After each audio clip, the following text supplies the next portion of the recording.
Cade Flores and Joshua Monson, sila na ba ang solusyon sa kakulangan ng Hinebra para sa next season?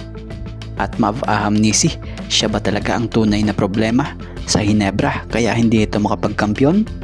So yan ang ating mga tatalakayin. So patungkol kay Maverick Ahamnisi, okay, tingnan natin yung naging stats niya this conference. He averaged 5.00 points per game, 2.00 rebounds per game, and 1.46 assists per game. So medyo mababa yan para sa isang gwardiya kung titingnan. Pero syempre intindi naman natin yan dahil bihira lamang din naman siyang magamit sa Hinebra eh. So sanay tayo noon na nakikita siya na madalas ginagamit. Pero ngayon iba na. So si Mav Ahamnisi ang isa sa player ng Hinebra sa madalas nga pong napag-uusapan gaya na lamang ng kilalang sports writer din dito sa ating bansa like Sir Snow. Credit po na kung sa ay mapapansin sa mga nagiging post nito. Para bang kung sa pagkakaintindi natin ito yung malas di umano sa Hinebra. Dahil bago raw dumating ito sa Hinebra, kaka-champion lang ng Hinebra at magcha-champion lang daw ang Hinebra pag ito'y na-trade na. So para naman sa opinion natin dito, kung sa husay lang din naman ang pag-uusapan, mahusay din talaga itong si Maverick Ahamnisi. Kaya lang sa nakikita nating estilo ng paglalaro niya, mas nababagay talaga siya sa mga run and gun or pass freeze game. So medyo pag sa triangle system mo siya ilalagay sa sistemang nilalaro ng Hinebra, kung makikita mo, nagiging inconsistent nga. May time pa nga na sobrang ganda minsan ng laro niya, pero may time din naman na ang pangit ng laro niya. So kumbaga, yung Mav Ahamnisi medyo para sa atin hindi siya ganun ka-fit sa sistemang tumatakbo sa Hinebra.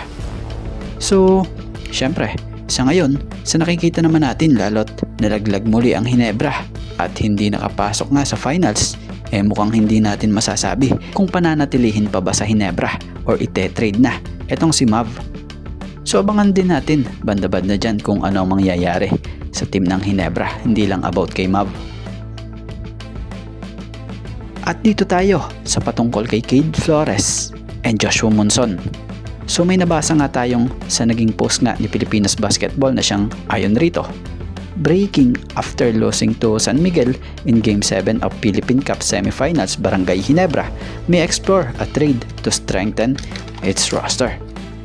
A potential deal would send Cade Flores and Joshua Monson to Hinebra. In return, Hinebra could ship out one of its veteran pieces or future assets to help Northport rebuild. So kung tatalakayin natin ito kapansin-pansin na sa pagkalaglag na po ng Hinebra this conference sa semis, pangitang kulang ang Hinebra talaga sa big man.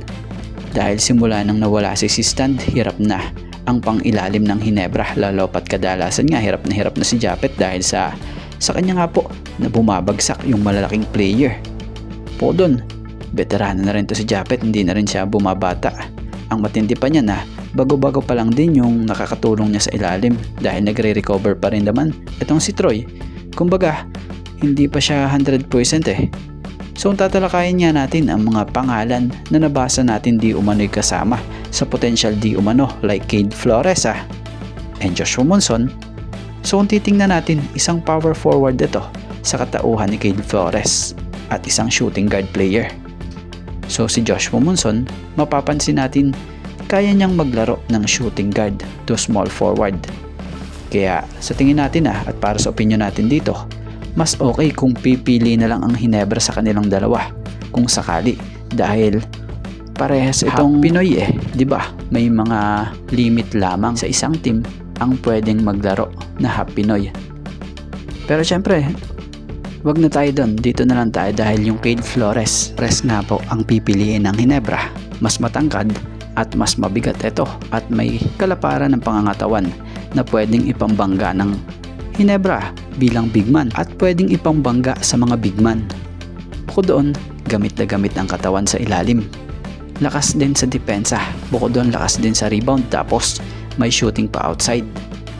So si Cade Flores, isang 6'5" power forward. Nagkakaedad lamang ito na 27-year-old. At this conference nga, he averaged 9.73 points per game, 6.82 rebounds per game, and 1.36 assists per game. So yung ganitong big man nga ang para sa opinion natin mas kailangan ng Hinebra, dahil yung Joshua Monson kung sa Hinebra ito ilalagay pa or ite-trade, panigurado ang daming kaagaw niya sa pwesto like Jamie, Jeremiah at may Jason David pa. So sa tingin natin mas kailangan talaga ng Jeans big man na makakatulong ni Japet like Cade kung sakali So inuulit lang natin nagbigay nga lang po tayo ng reaksyon at opinion batay dito sa mga nababasa nating ito.